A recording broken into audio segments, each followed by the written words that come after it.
An Israeli delegation arrived in Cairo this week as the first phase of a fragile ceasefire agreement nears its conclusion, yet a chasm of significant disagreements persists between the two sides. The shadow of the devastating conflict, which claimed over 48,000 lives in Gaza and left the territory in ruins, hangs heavy over the negotiations. The humanitarian crisis, born from the war's destruction, remains dire, with countless families struggling to rebuild their lives amidst the rubble. The immediate context of the Cairo talks is marked by the overnight release of 600 Palestinian prisoners, a key component of the initial agreement. Among them were 46 women and children, some bearing the horrific scars of their imprisonment, their bodies bearing witness to the brutality of conflict. Many were emaciated, their frail physiques a stark reminder of the harrowing conditions endured during their captivity. This release, while a tangible step toward fulfilling the agreement's promises, is overshadowed by the deep mistrust and ongoing accusations of violations from both sides. The ceasefire, brokered after 15 grueling months of relentless fighting, intended to pave the way for a much-needed humanitarian surge and a significant withdrawal of Israeli troops. While some troop withdrawals have occurred, the extent of this withdrawal has been a point of major contention. The Israeli forces remain stationed in border areas of the Gaza Strip, a presence which continues to be a source of friction and fuels anxieties on the Palestinian side. The agreement has facilitated a significant increase in aid supplies, a lifeline for the desperately needy population of Gaza.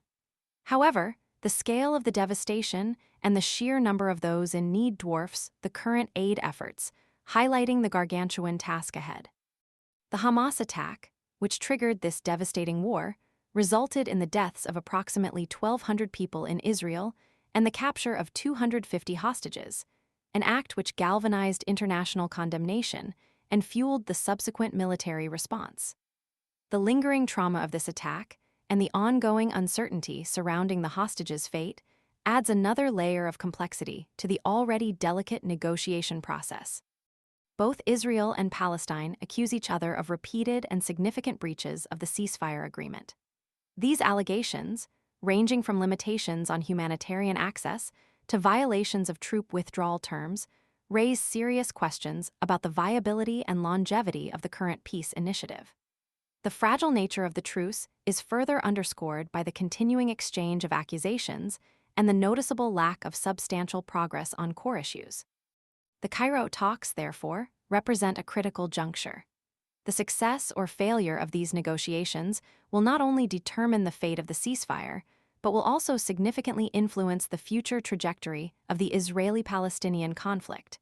The international community watches with bated breath, hoping for a breakthrough that will lead to lasting peace and prevent a further descent into violence.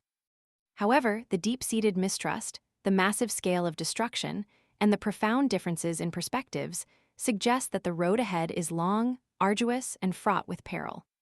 The success of these talks depends not only on political will, but also on a willingness to address the profound historical grievances and to confront the complex realities of the conflict with courage and pragmatism. The lives of millions hang in the balance,